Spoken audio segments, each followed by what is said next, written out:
Et bienvenue à tous sur les Okazasep pour une nouvelle vidéo. Aujourd'hui, nous allons plonger dans le monde des altcoins, ces crypto-monnaies qui ne sont pas le Bitcoin. Si vous êtes curieux de comprendre ce que sont les altcoins, d'où ils viennent, pourquoi ils existent, vous êtes au bon endroit. Alors, commençons. Alors, vous vous en doutez, l'histoire des altcoins est intimement liée à celle du Bitcoin.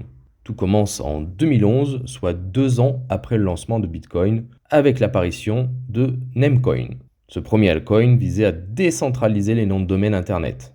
La même année, Litecoin fait son entrée, se présentant comme l'argent numérique face à l'or numérique qu'est le Bitcoin.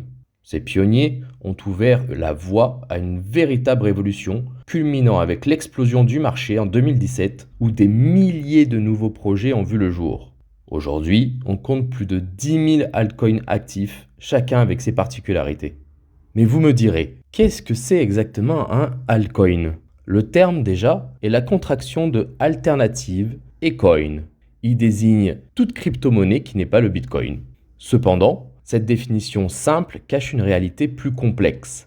Un altcoin est une monnaie numérique qui, bien que basée sur les principes fondamentaux de la blockchain, propose ses propres caractéristiques, protocoles et objectifs spécifiques.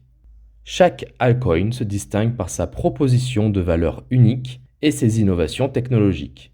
Ils fonctionnent sur des blockchains différentes ou modifiées. Ils sont souvent créés pour répondre à des besoins spécifiques ou pour apporter des solutions à certaines limitations du Bitcoin, comme les frais de transaction ou la scalabilité. Vous me direz, les altcoins ont les mêmes objectifs que le Bitcoin aujourd'hui, soit faire de l'argent. Eh ben non, ils poursuivent des objectifs variés et souvent ambitieux. On a certains qui cherchent à résoudre les limitations du Bitcoin, comme la vitesse de transaction ou la consommation énergétique. D'autres introduisent de nouvelles fonctionnalités révolutionnaires, comme les contrats intelligents d'Ethereum. Plusieurs se concentrent sur la confidentialité des transactions. D'autres encore visent à démocratiser l'accès aux services financiers ou à devenir des jetons utilitaires dans des applications décentralisées. Enfin, certains proposent des solutions plus écologiques avec des mécanismes de consensus innovants. Dans l'écosystème des altcoins, on distingue plusieurs catégories majeures. Je vous en ai personnellement mentionné 7. La première, ce sont les coins de plateforme comme Ethereum qui servent de base pour créer d'autres applications et tokens. Ils sont essentiels au développement de la finance décentralisée. La seconde, ce sont les coins utilitaires qui donnent accès à des services spécifiques sur leur réseau. Pensez à Filecoin pour le stockage décentralisé. Les troisièmes, et non des moindres, très connus, les stablecoins comme USDC, USDT, DAI, etc., qui maintiennent une valeur stable en étant adossés à des actifs réels ou une devise fiduciaire. La quatrième, les privacy coins à l'image de Monero ou Zcash qui maximisent la confidentialité des transactions.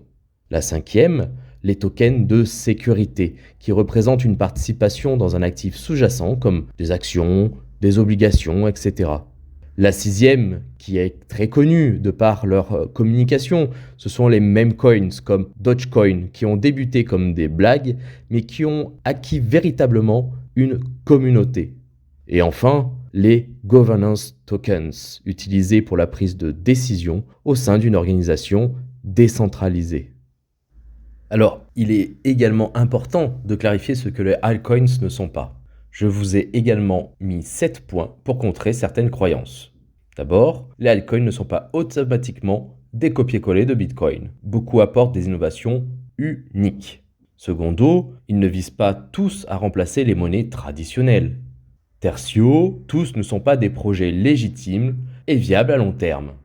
Quatrièmement, ils ne sont pas non plus tous des investissements sûrs. Ça, c'est à bien comprendre. Comme dans tous les marchés, il existe des projets solides et d'autres plus risqués, ou même encore des escroqueries, malheureusement.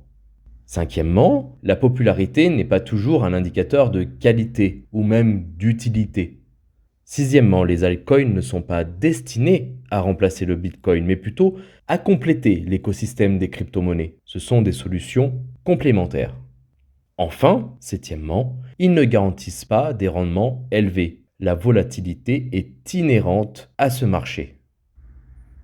En conclusion, les altcoins représentent bien plus qu'une simple alternative au Bitcoin.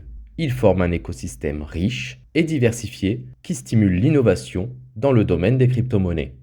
Que ce soit pour la finance décentralisée, la confidentialité des transactions ou l'efficacité énergétique, chaque altcoin apporte sa contribution unique à l'évolution de la blockchain. N'oubliez pas, surtout, de faire toujours vos propres recherches avant de vous intéresser à un projet en particulier. J'espère que cette vidéo des Ocasasep vous a plu. N'hésitez pas à la liker, à vous abonner pour plus de contenu sur les crypto-monnaies. Laissez vos questions en commentaire. Merci à tous pour cette écoute et bonne journée. Ciao!